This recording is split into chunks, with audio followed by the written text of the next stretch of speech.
Is my grandpa secretly Commissioner Gordon? What burger of the day do I want to eat today? How does Ben Grimm have children? How is Hope gonna get herself out of this one?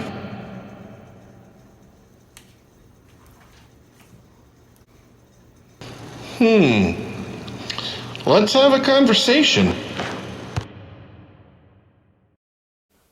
Hello, welcome to Conversations with the Goob. That's me. Let's have a conversation. So, this week's conversation is about jukeboxes. Back in the day, you would go to a jukebox, you would throw in $1, you would choose the songs, and it would play it. And if someone else went and put in more money after you did it, as far as I remember, it always mixed everything together. So the more songs that were on there, the more it just kept shuffling all the songs. Sometimes it would go in order of this CD is before the next one, so it's going to stop there and start playing that song, because instead of going from A to F to B to Z to X, it stops the ones in order of how they go through them. Maybe that's not how it worked, but nowadays they're all digital, and I still feel like they should do that. We went out to the bar the other night, and I saw one person go up to the jukebox and put money in. I pulled up the playlist. There was 3 songs that were going to play, and it shows you the next 5. So I started getting some songs, and as soon as I put them in, all of a sudden someone else must have done the same thing because you can do it on your phones now. And all of a sudden it was 10 Sublime songs, all back to back, and not even the popular Sublime songs, but the deep track 12-minute ones. And I'm sorry, I like Sublime, but when you choose songs at a jukebox, you need to have a good mix of songs.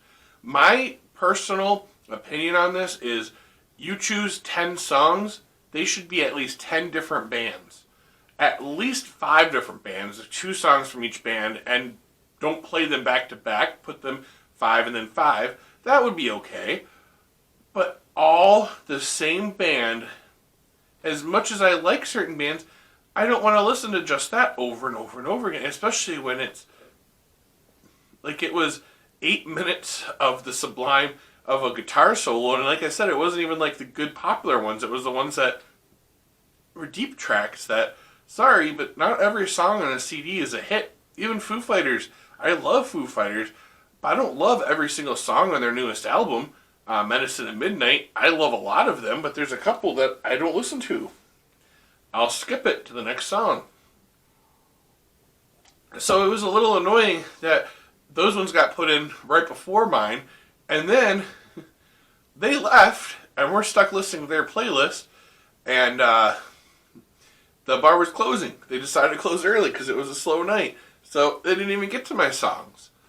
And I feel at that too, since it's digital, and the bar can close and turns off the music, all the credits that were played that were spent but did not get played when the machine is turned off should be returned to the person that bought them.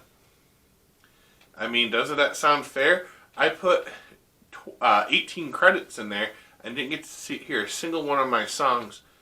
I feel I should have gotten those credits back when the machine was turned off. It should have refunded. I know that shouldn't be too difficult to do. But I wanted to talk about jukeboxes, complain about my recent issues, and then I thought our conversation this week could be, what do you think? Do you agree that they should shuffle it? Every time someone adds another playlist of songs, it should shuffle it into the songs that are already there. Do you think that it should play it in order of how they were selected? Do you agree or disagree with not selecting all the same band? Princess does this. She'll choose like a whole bunch of Alanis Morissette songs, and the bartender the one night said, if you play that sad, angry white chick music again, I'm just going to skip all those songs. So, I didn't know that they could skip them, but he has a button he could push. So the other night when everyone left, the bartender, she was pushing the button to skip them, but there was another older gentleman that was there, and he also played some songs, and so it came to his playlist. I listened to Journey. That was a good song. I wasn't upset with that. There's just like so many songs that woman chose with the Sublime. And then I overheard her talk about how she loves Sublime, and I'm like, well, that's great. Sublime's a good band. But I don't want to hear all their deep tracks that are 12-minute long songs. Like, I just want a good mix of music, you know? So, leave your comments down below. What do you think about jukeboxes in the bars and proper etiquette? And what do you think about my thoughts that if the bar closes and you don't get to hear your song? It's one thing if I leave early, if I'm going to be there and it's only like, you know, midnight and I leave at 12:15 after putting in music. That's my fault. But when the bar itself closes, I should get those credits back because my songs didn't get to play because too many other songs were played. Or you should be able to set a time like, hey, the bar's going to close at 11 o'clock. There's already, that's in an hour and a half, and there's already an hour and 25 minutes worth of music playing, so you can't play that many songs. So then you don't accidentally, and it should cut you off. It should say, unable to play, not enough time, or something like that. I don't think that would be too difficult in today's day and age with technology. So what do you think about all these ideas about jukeboxes, jukebox etiquette? Leave your comments down below. And remember, you don't need to have superpowers to be a hero.